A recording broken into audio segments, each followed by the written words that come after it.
Obedeciendo órdenes, luchando en representación de su pueblo. Los vencedores se reparten los expolios de la guerra.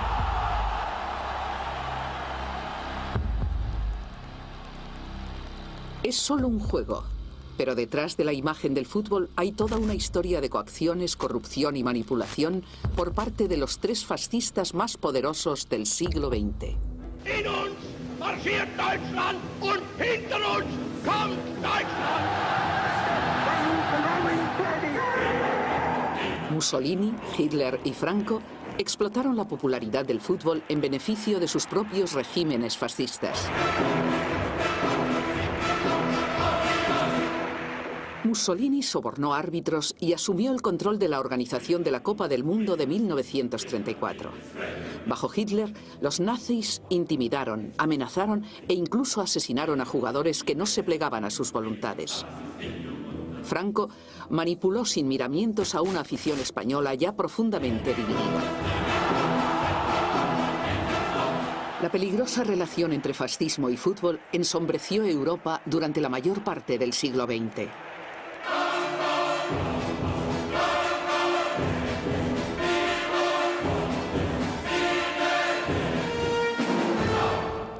Fútbol y fascismo.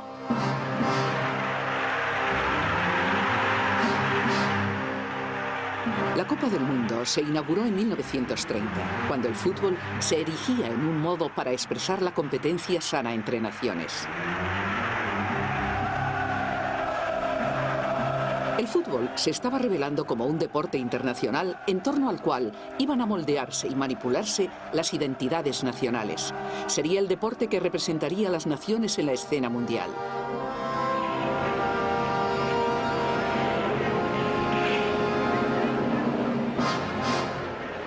Pero los dictadores fascistas no tardarían en convertir al fútbol en un campo de batalla ideológico.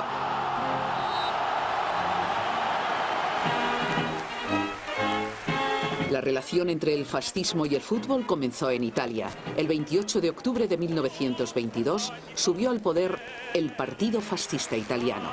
En menos de 3 años, Benito Mussolini había establecido la primera dictadura fascista en Europa. Mussolini fue el cerebro del resurgimiento de la supremacía italiana. Inspirándose en el modelo del Imperio Romano, sus nuevos italianos volverían una vez más a ser los amos del mundo.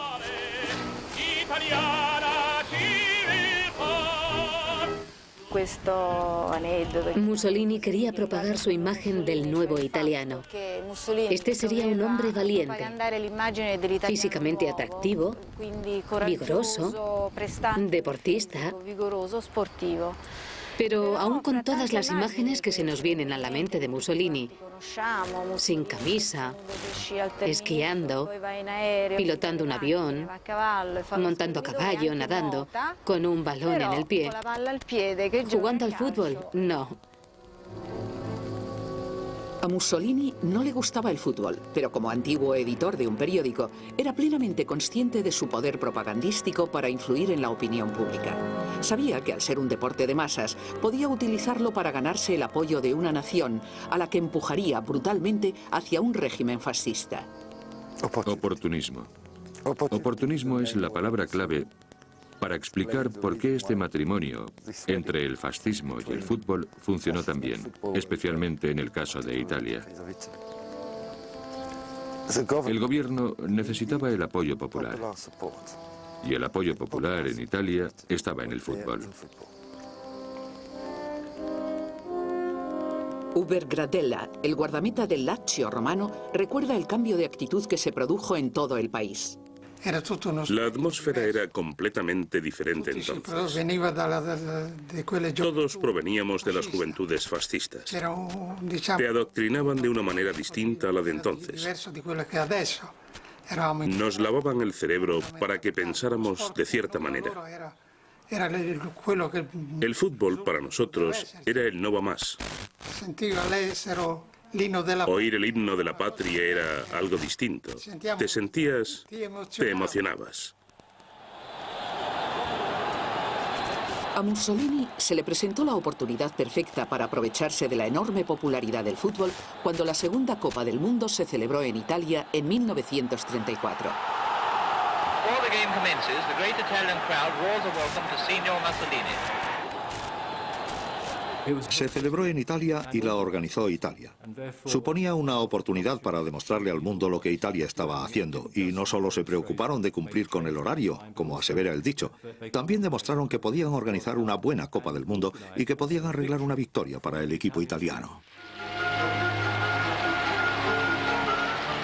Mussolini asumió el control total de la organización de la Copa del Mundo de 1934.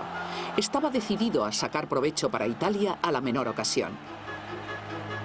Para que no hubiera duda de su autoridad en el campeonato y como para simbolizar su propia importancia, Mussolini incluso creó un trofeo especial para el equipo ganador.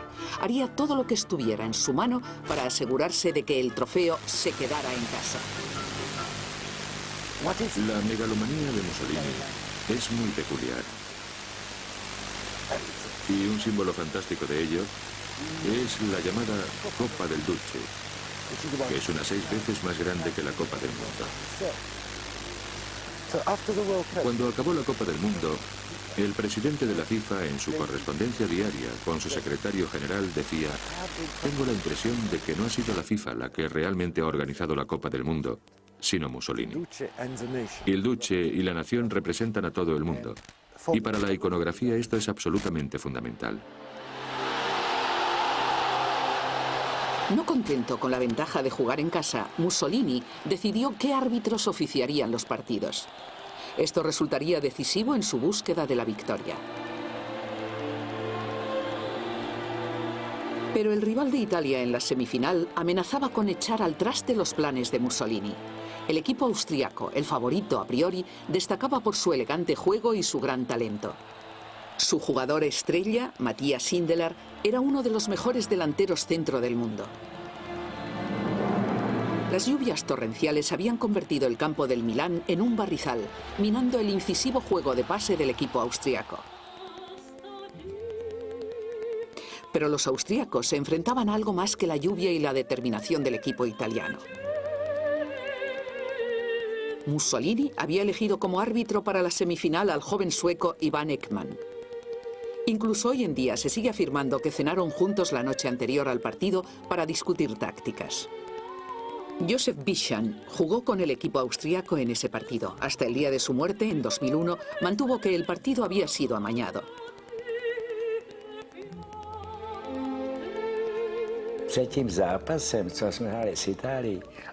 Antes del partido contra Italia, Mussolini había tenido una reunión con el árbitro sueco. Y por nuestro entrenador, Hugo Meisi, sabíamos que el árbitro estaba comprado y que iba a arbitrar a favor de los italianos. Ekman hizo la vista gorda a la agresiva estrategia de ganar a toda costa que los italianos exhibieron durante todo el partido. Pero esta no fue la única ayuda que los italianos recibieron de él. Hasta llegó a jugar con ellos. Cuando pasé un balón al ala derecha, uno de mis compañeros, Sisek, corrió a por él. Pero el árbitro se la devolvió a los italianos. Fue una vergüenza. Italia ganó 1-0 gracias a un gol muy polémico, que según muchos fue un claro fuera de juego, y a otras tantas decisiones del árbitro comprado de Mussolini. Italia pasaba así a la final. Todo el país aclamaba la victoria. Ahora lo único que se interponía en el camino de Mussolini era el equipo checoslovaco, una formación con mucho talento pero poca experiencia. Mussolini volvió a insistir en que Ekman, que había arbitrado la semifinal favoreciendo descaradamente a Italia, arbitrara también la final. Una situación que nunca se ha repetido en ninguna Copa del Mundo. Antes del partido, Ekman fue invitado al palco de honor para saludar de nuevo al Duce. Miroslav Jenčík, un periodista checo, lleva más de 20 años investigando la corrupción que hubo en la Copa del Mundo de 1934. Para él, el encuentro entre Mussolini y el árbitro fue un momento decisivo para la moral del equipo checoslovaco. Si se invitaba a alguien, lo normal es que se invitara a los capitanes de los dos equipos y posiblemente también al árbitro. Pero cuando nuestros jugadores se enteraron de que Mussolini solo había invitado al árbitro, se quedaron de piedra. Esto no hacía más que confirmar lo que se temían, porque conocían perfectamente lo que había pasado en la semifinal entre Italia y Austria. El equipo checo sabía desde el principio que tendría en contra al equipo italiano, a la afición y, lo más importante, al árbitro. Durante todo el encuentro, el árbitro pasó por alto el juego agresivo de los italianos. Italia ganó 2-1 proclamándose campeona del mundo.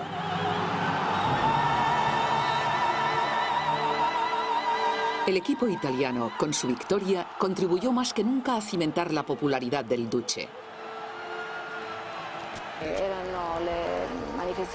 Los encuentros deportivos son verdaderas liturgias, porque en realidad lo que importa es cuidar la imagen que se quiere proyectar. Se trata de exaltar un periodo histórico, un suceso histórico, una manifestación a través de todo un ritual. El fascismo se convirtió en un momento dado en una religión laica de verdad. Y aquí un espectáculo deportivo convertido en un instrumento político muy poderoso. El hecho de que el pueblo italiano celebrara la victoria equivalía a celebrar el fascismo.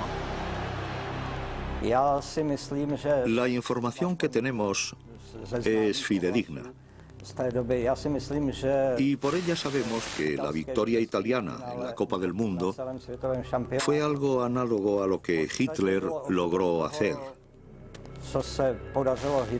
Manipular los Juegos Olímpicos de Berlín de 1936. Fueron utilizados como propaganda de un Estado fascista y de un régimen fascista.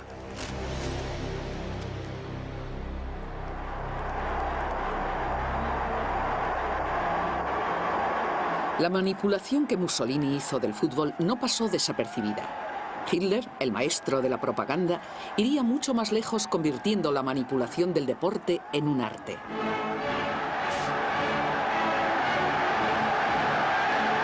Los Juegos Olímpicos de Berlín de 1936 fueron el ejemplo más flagrante en la historia de cómo aprovechar un evento deportivo con fines políticos.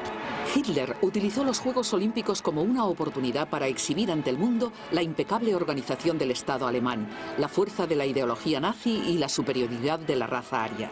Y el mundo entero estaba mirando.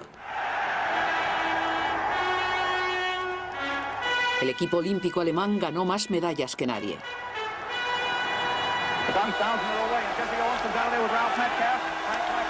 Pero Hitler vio con horror cómo un estadounidense negro, Jesse Owens, se hacía con la victoria en la carrera de los 100 metros lisos.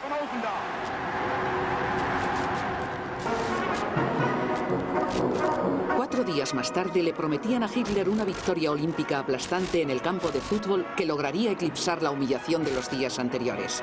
Los alemanes se enfrentaban a Noruega, a la que esperaban vencer con facilidad. Todo estaba dispuesto para reafirmar la superioridad alemana y Hitler acudió al estadio para presenciar la victoria. El partido contra Noruega de esos Juegos Olímpicos era el primer encuentro de fútbol al que asistía Hitler. Y básicamente la gente de alrededor suyo le había prometido que Alemania ganaría fácilmente. Y mira por dónde el único partido al que asiste acaba en derrota para los alemanes. Y además contra una nación a la que consideraban mucho más débil en fútbol. Hitler se levantó inmediatamente y salió del estadio. Era otra humillación pública. Su furia solo aumentaba con la consciencia de que otro equipo de lengua alemana sí tenía realmente talla mundial. Aunque su Austria natal había perdido por poco en la final olímpica contra Italia, era uno de los favoritos para la Copa del Mundo de 1938. Matthias Sindelar era la estrella del equipo austriaco y un héroe nacional. Lo apodaban el hombre de papel por su complexión delgada. Su superioridad frente a la portería contraria lo convirtió en una leyenda vienesa. Inspiró a poetas e incluso tuvo una aparición estelar en un largometraje. En una encuesta reciente fue votado el mejor deportista austriaco del siglo XX. Era muy habilidoso con el balón. Estuvo entre los jugadores de fútbol más grandes de todos los tiempos. Entre aquellos que le dieron lustre al juego, que enseñaron el fútbol y que lograron que el público se enamorara de este deporte. Sin embargo, Sindelar iba a sufrir más que ningún otro jugador de fútbol las consecuencias de la manipulación que el fascismo hizo del deporte.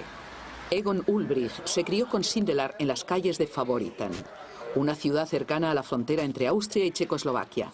En la década de los 30 ambos trabajaban en el club de fútbol Austria-Viena. Yo era el secretario del Austria. Sindelar era delantero centro del Austria.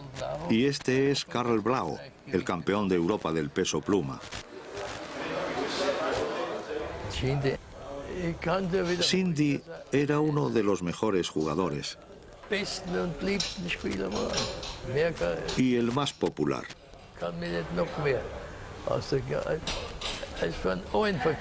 ¿Qué más puedo decir? La gente lo adoraba. No solo nuestra afición, sino también la de los equipos rivales. No podían vivir sin él. Todo el mundo lo adoraba. Se dice que Sindelar fue el mejor delantero centro del mundo. Tenía genio en sus pies. Solo cuando el balón se estrellaba contra la red de la portería era cuando te dabas cuenta de la complicada estructura de toda la acción de Sindelar. Flotaba como una hoja de papel.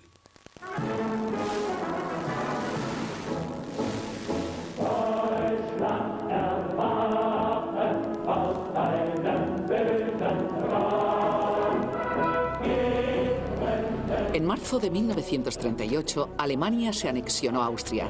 El ejército de Hitler requisó instituciones estatales y edificios y despojó al país de sus colecciones de arte. La anexión también ofrecía a los nazis una oportunidad irresistible para formar un equipo de fútbol alemán, fichando a la fuerza a las estrellas del equipo austriaco. Hitler quería formar un equipo que borrara la humillación que Alemania había sufrido en los Juegos Olímpicos. La Copa del Mundo de 1938 sería una oportunidad para presentar al mundo a una Alemania unida y victoriosa con los talentos incorporados del equipo austriaco. Los nazis se frotaban las manos pensando que la estrella de su equipo mixto sería el legendario hombre de papel, Matthias Sindelar. Pero había un problema. Sindelar despreciaba a los nazis y deploraba la anexión de su tierra natal. Detestaba la política de solo arios que había acabado con la expulsión de todos los funcionarios judíos de su club, el Austria-Viena. Sindelar se convirtió en un símbolo del nuevo tipo de relación que se establecía entre el fascismo y el fútbol. El fútbol se convirtió en el primer vehículo de expresión de la resistencia. Se convirtió en una forma de hacer política. Pero esto es una ironía histórica, ya que fueron los nazis los que emplearon primero el fútbol como medio político, como sabrán. Pero ahora se había convertido en un medio de resistencia también.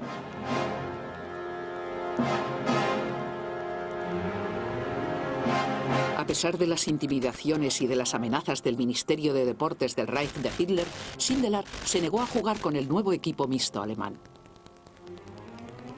Pero el equipo austríaco no tenía más remedio que reconocer la realidad. Sería absorbido por el equipo alemán y dejaría de existir de hecho.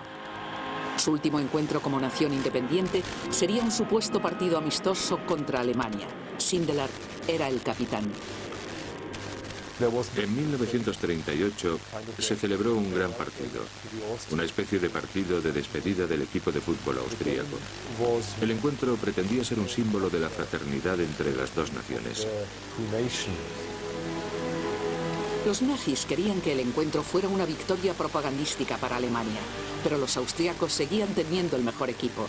Hay quien cree que les aconsejaron que se dejaran ganar. Hubo fuertes rumores de que habían prohibido al equipo austríaco marcar, porque Sindelar tuvo un montón de oportunidades y no hizo nada. Simplemente se daba la vuelta meneando la cabeza diciendo no. En la segunda mitad, de hecho, marcó un gol. Y su mejor amigo Karl Sester marcó el segundo. Entonces los dos se fueron delante del palco de honor, que estaba lleno de funcionarios nazis, e hicieron una pequeña danza. Lo hicieron para expresar su confianza en sí mismos. Fue una forma de expresión del más débil ante el poderoso aparato alemán. Esto, los nazis nunca se lo perdonaron a Sindelar. En menos de un año, Sindelar pagaría muy caro su gesto de desafío. Esto es una editorial ahora, pero antes fue el piso de Sindelar y realmente está igual que entonces.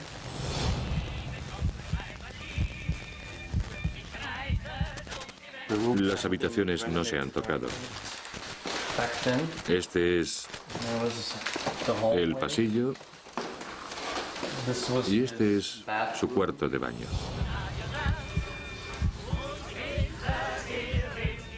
Sindelar murió muy joven, tenía solo 36 años. Hubo muchos rumores sobre su muerte.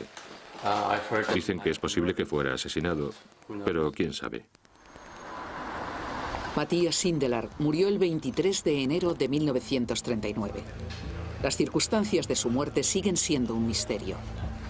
Egon Ulbricht estuvo con él en este café la tarde en que murió. Una tarde hicimos aquí, en este café, una gran reunión de amigos.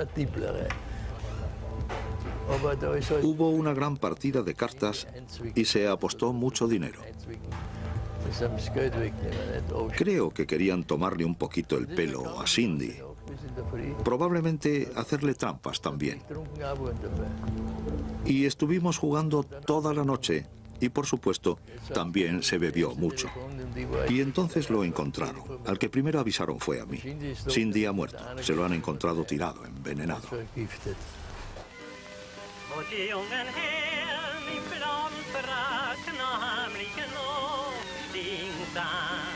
Después de salir del café, Sindelar fue a ver a su novia italiana, Camilla Castanola.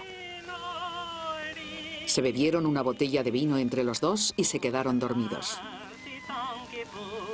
Nunca volvieron a despertarse. Murieron intoxicados por una emanación de monóxido de carbono. Castanola entró en coma del cual nunca salió. Sindelar murió mientras dormía.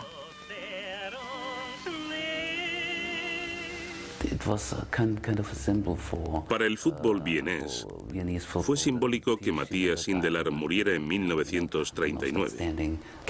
El personaje más sobresaliente del fútbol vienés había muerto en circunstancias que todavía están poco claras.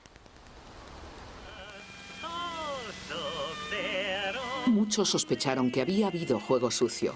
Hubo una investigación para esclarecer la causa de la muerte, pero el informe oficial se extravió durante la ocupación nazi. Lo que sí se sabe con certeza es que la policía secreta nazi estaba investigando a Sindelar y a su familia. Existe un informe de la Gestapo sobre Sindelar y su hermana, en el que se dice que toda la familia era de origen checo, projudía y socialdemócrata.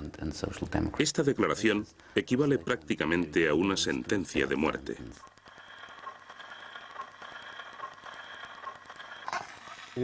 Está dentro de lo posible que los nazis tuvieran algo que ver en la muerte de Sindelar,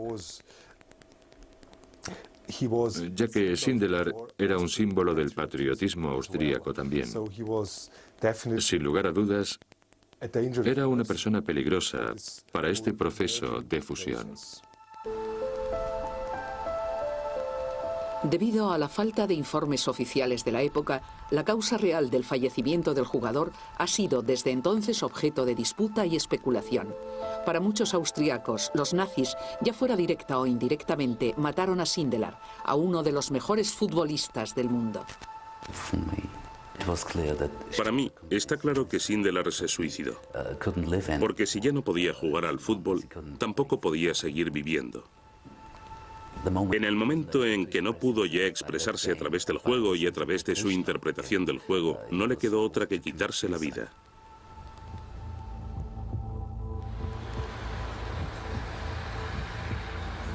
Al no haber unas pruebas definitivas que establezcan si se trató de un asesinato o de un suicidio, la causa de la muerte de Sindelar ha quedado archivada como accidental desde 1939. Por primera vez, el amigo de Sindelar ha revelado la extraordinaria operación de encubrimiento que condujo al veredicto de muerte accidental. El alcalde dijo: ¿así que quiere darle un funeral de Estado? Pero esto era un problema.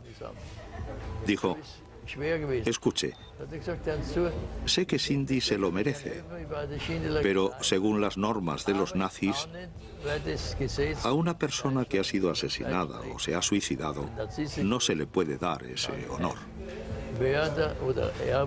De manera que tuvimos que hacer algo para hacer desaparecer el elemento criminal. Encontramos a una persona. Era el inspector del distrito. Era un tipo alto, un nazi, pero un buen hombre. Dijo que nos ayudaría. Dijo: haré algo. Lo solucionaré. Certificaré que fue un accidente. Y la cosa quedó así, como un accidente. Muerte por intoxicación con el gas de la estufa.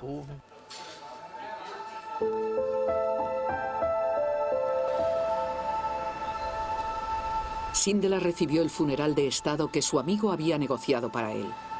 15.000 personas se atrevieron a salir a la calle para presentar sus respetos a uno de los símbolos austriacos más carismáticos de la resistencia antifascista.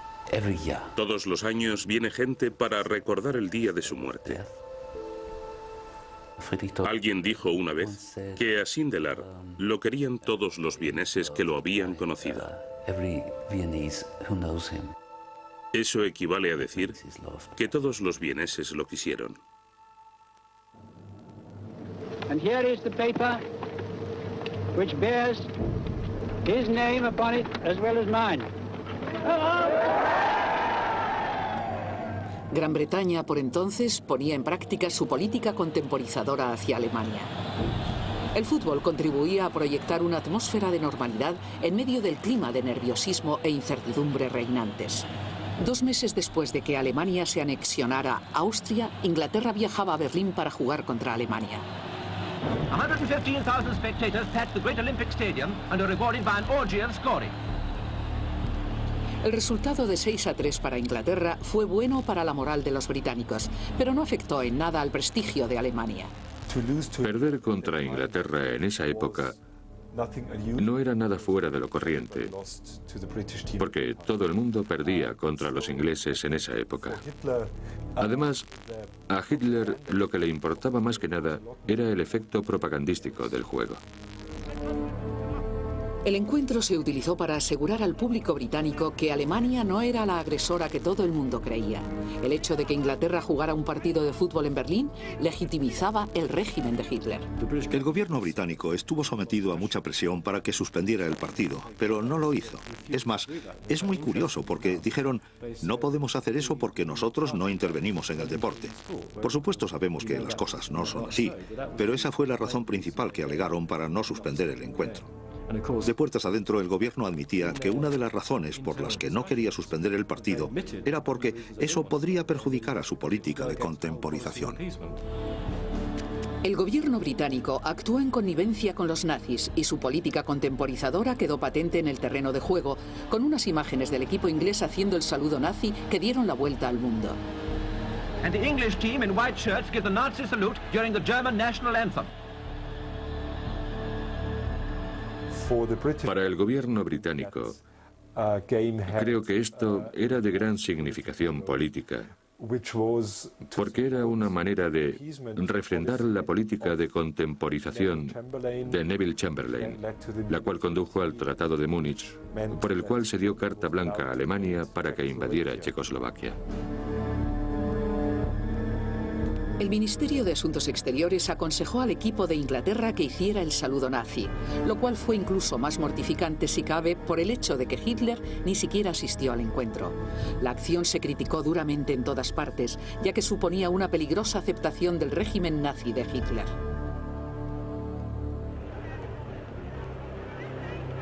Solo un mes más tarde se celebraba en Francia la Copa del Mundo de 1938.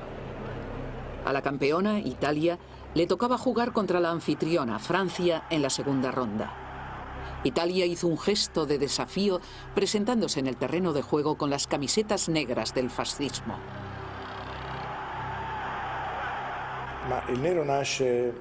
La razón de la camiseta negra es muy simple. El secretario general del partido fascista, Starace, le sugirió a Mussolini hacerles un feo a los franceses. Le dijo, ¿por qué no hacemos que el equipo nacional lleve camisetas negras? Y Mussolini dijo, sí, qué buena idea, hagámoslo. Así que se decidió que el equipo llevaría camisetas negras. Incluso con un público francés hostil, Italia ganó por un decisivo 3-1, que la situaba más cerca de conseguir su segunda Copa del Mundo. Los italianos al final retendrían el título al derrotar a los húngaros por 4-2 en la final. Era otra gran victoria propagandística para Mussolini.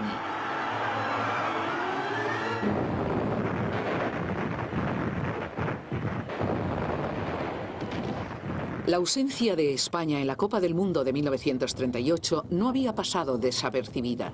El país se desgarraba en una sangrienta guerra civil entre el bando izquierdista republicano y la coalición nacionalista liderada por Francisco Franco. La Guerra Civil Española reunió a los tres dirigentes fascistas más poderosos del siglo XX. ¡Viva Italia! ¡Viva Mussolini! En 1937, Mussolini envió un ejército de reclutas italianos, además de algunas unidades aéreas y navales, para apoyar a su aliado fascista.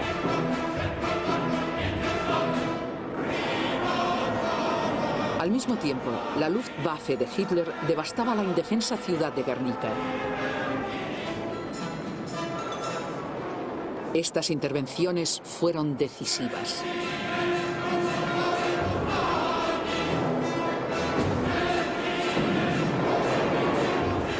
Ya para 1939, Franco había sofocado los últimos reductos de la resistencia republicana, incluida la capital de Cataluña, Barcelona.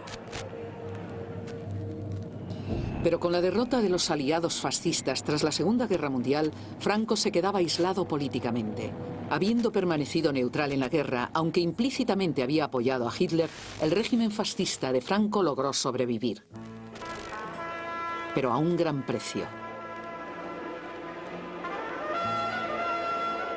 España, que vivía bajo el franquismo absolutamente aislada del mundo, sin ningún tipo de expansión internacional, en un país absolutamente recluido en su miseria política,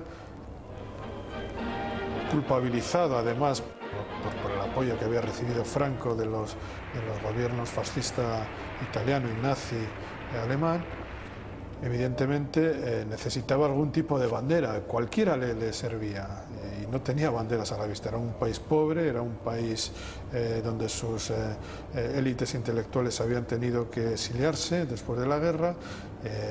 Evidentemente estaba en una situación verdaderamente desastrosa.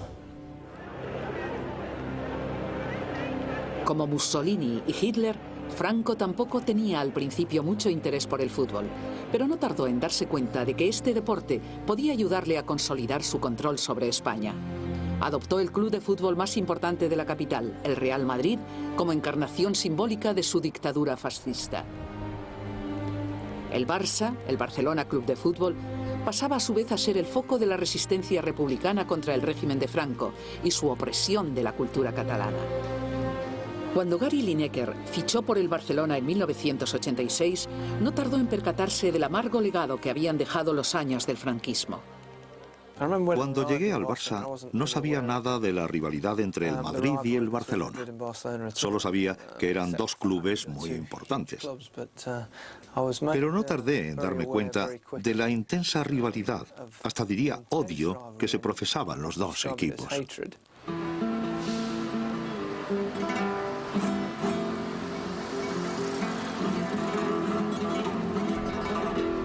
La represión ejercida por la dictadura franquista propició que la antipatía del Barcelona por el Real Madrid quedara grabada en la memoria colectiva de la ciudad. Franco fue un dirigente cruel y vengativo que no mostró ninguna clemencia con sus enemigos.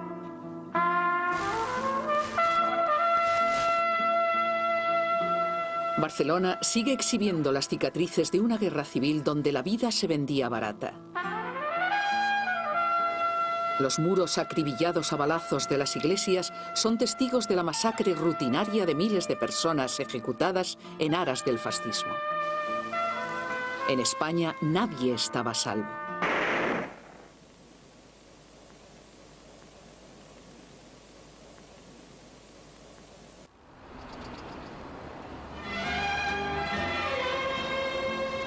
El asesinato a sangre fría del presidente del Fútbol Club Barcelona, Josep Sunyol, en 1936, fue uno de los momentos decisivos del nacionalismo catalán y de la lucha de la región por la independencia. La muerte de Sunyol se debió a un desgraciado error. Iba dentro de un coche que llevaba la bandera de Cataluña y se disponía a pasar la sierra de Guadarrama, que él pensaba que era zona republicana, pero en realidad estaba en zona franquista. Paró en un control y gritó: «¡Viva la República!», pero la gente de allí pertenecía al ejército de Franco. Lo mataron a él, al periodista que iba con él, al chofer y a un sargento del ejército republicano. El asesinato de Sunyol alimentó la tensión creciente y el odio hacia Franco, y por extensión, hacia el equipo que él había elegido para representarle, el Real Madrid. La gente sentía que el Real Madrid representaba a la España fascista de Franco. Y regiones como Cataluña, donde la gente estaba oprimida y había luchado en la guerra civil contra el fascismo de Franco, fue como... no les dejaban hablar en su propia lengua, y el único sitio donde lo hacían resultó ser en el fútbol. De manera que el equipo pasó a representar a Cataluña. Se nos permitía gritar, pero no se nos permitía llevar banderas. Nos las quitaban a la entrada. A mí nunca me ha hecho falta llevar una bandera, pero a los extremistas sí. Estos gritaban. Traían banderas. Entonces venía la policía y los arrestaba. Yo llevaba la bandera en el corazón, y a mí eso me basta. Franco era tan astuto y manipulador que incluso Hitler comentó que prefería que le sacaran los dientes a tener que volver a encontrarse con él. Esta astucia del dictador le serviría para crear un antagonismo entre el Real Madrid y el Barça, de la cual se beneficiaría enormemente. Para empezar, a Franco no le importaba nada el fútbol, pero pronto se dio cuenta de que podía utilizarlo, no solo como diversión, como opio para el pueblo, sino para crearse una propaganda para su queridísimo Real Madrid y su España. Franco llevó esta poderosa relación entre el fascismo y el fútbol a una nueva era. La llegada de la televisión creó más oportunidades para explotar el fútbol con fines propagandísticos. Franco intervino para asegurarse de que se retransmitieran partidos con el fin de mantener a la gente alejada, obedeciendo órdenes, luchando en representación de su pueblo. Los vencedores se reparten los expolios de la guerra.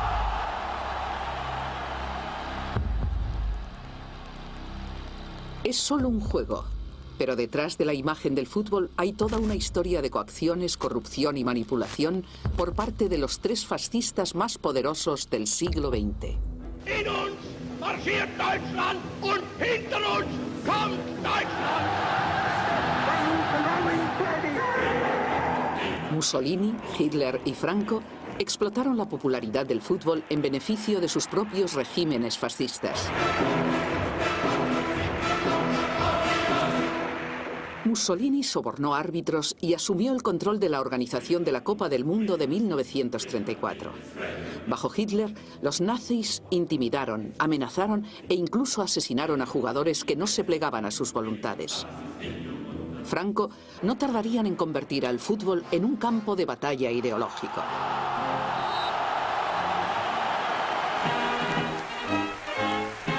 La relación entre el fascismo y el fútbol comenzó en Italia. El 28 de octubre de 1922 subió al poder el Partido Fascista Italiano. En menos de 3 años, Benito Mussolini había establecido la primera dictadura fascista en Europa. Mussolini fue el cerebro del resurgimiento de la supremacía italiana. Inspirándose en el modelo del Imperio Romano, sus nuevos italianos volverían una vez más a ser los amos del mundo.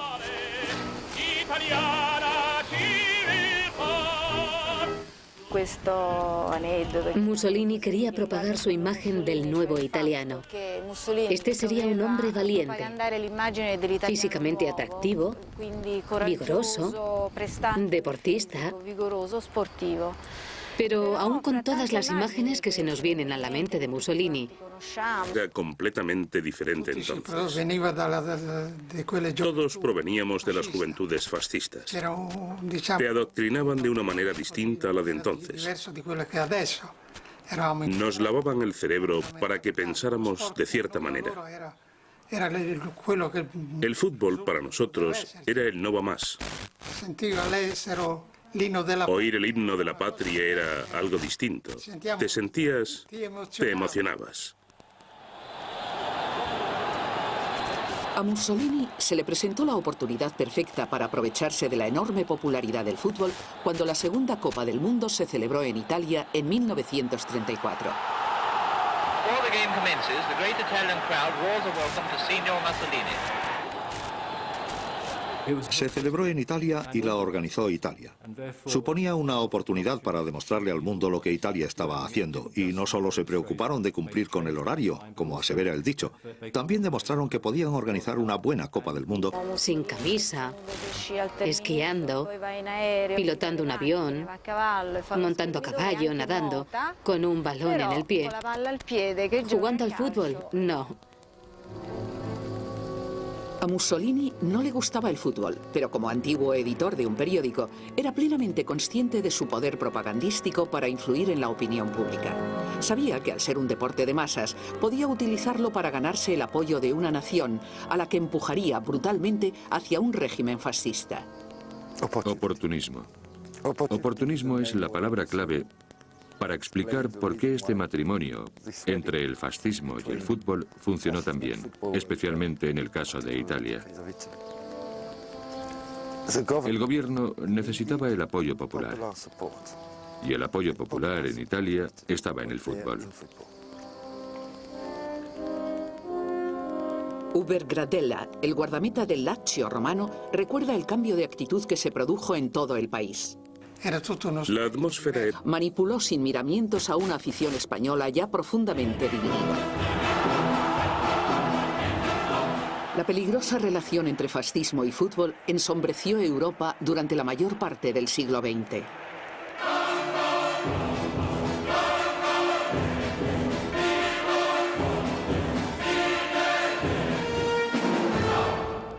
Fútbol y fascismo.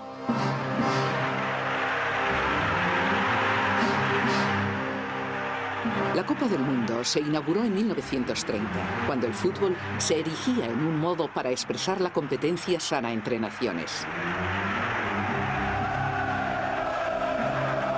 El fútbol se estaba revelando como un deporte internacional en torno al cual iban a moldearse y manipularse las identidades nacionales. Sería el deporte que representaría a las naciones en la escena mundial.